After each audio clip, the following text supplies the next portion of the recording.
அனைவருக்கும் வணக்கம். என் லைஃப்பில் இந்த மாதிரி ஒரு பெயின்ஃபுல்லான ஒரு சுச்சுவேஷனை நான் ஃபேஸ் பண்ணதே கிடையாது.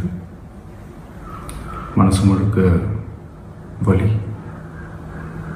வலி மட்டும்தான். இந்த சுற்றுப்பயணத்தில் என்னென்ன மக்கள் பார்க்க வராங்க, அதுக்கு ஒரே ஒரு காரணம் தான், அவங்க என் மேலே வச்சிருக்கிற அன்பும் பாசம். அந்த அன்புக்கும் பாசத்துக்கும் நான் எப்பவும் கடமைப்பட்டிருக்கிறேன். அதனால தான் இந்த சுற்றுப்பயணத்தில் மற்ற எல்லா விஷயங்களையும் தாண்டி மக்களுடைய சேஃப்டி, அதில் எந்த காம்ப்ரமைஸும் பண்ணிடக்கூடாதுன்றதுக்காக தான் அது என் மனசில் ரொம்ப ஆழமாக இருக்கும் அந்த எண்ணம்.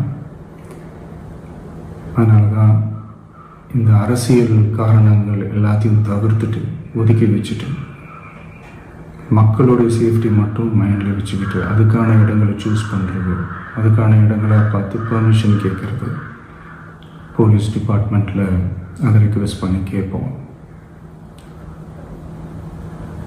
ஆனால் நடக்கக்கூடாதது நடந்துருச்சு. நானும் மனுஷன் தானே.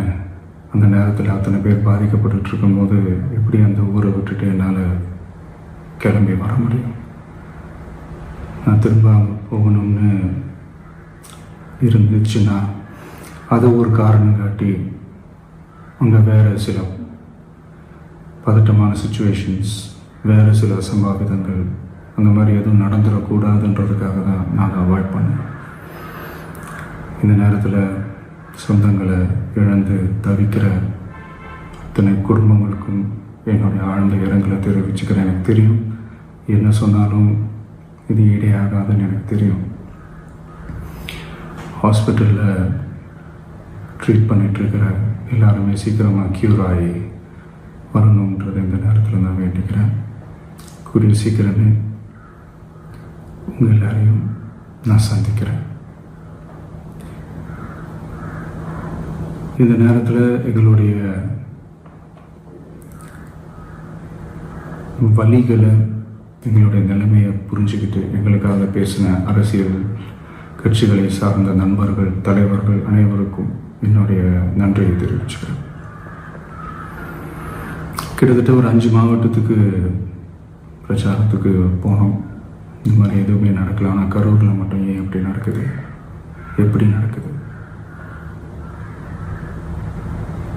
மக்களுக்கு எல்லா உண்மையும் தெரியும். மக்கள் எல்லாத்தையும் பார்த்துக்கிட்டு இருக்கிறாங்க. கரூரை சேர்ந்த அந்த மக்கள் அந்த உண்மையெல்லாம் வெளியில் சொல்லும்போது எனக்கு கடவுளே நேரில் வந்து இறங்கி அந்த உண்மைகள்லாம் சொல்கிற மாதிரி எனக்கு தோணுச்சு. சீக்கிரமே எல்லா உண்மைகளும் வெளியில் வரும்.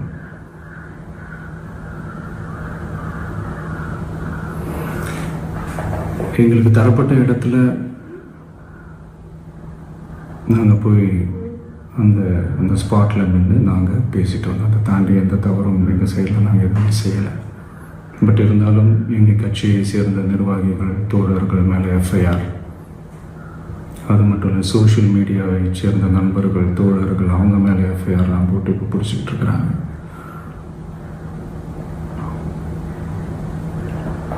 சிஎம் சார், உங்களுக்கு ஏதாவது இந்த பழி வாங்கணும் அப்படின்ற எண்ணம் ஏதாவது இருந்துச்சுன்னா என்ன வேணாலும் பண்ணுங்க. அவங்க மேலே கை வைக்காதீங்க.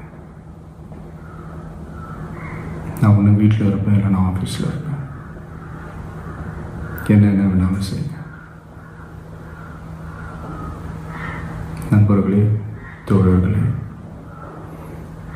நம்மளுடைய அரசியல் பயணம் இன்னும் ஸ்ட்ராங்காக, இன்னும் தைரியத்தோட கண்டினியூ ஆகும்.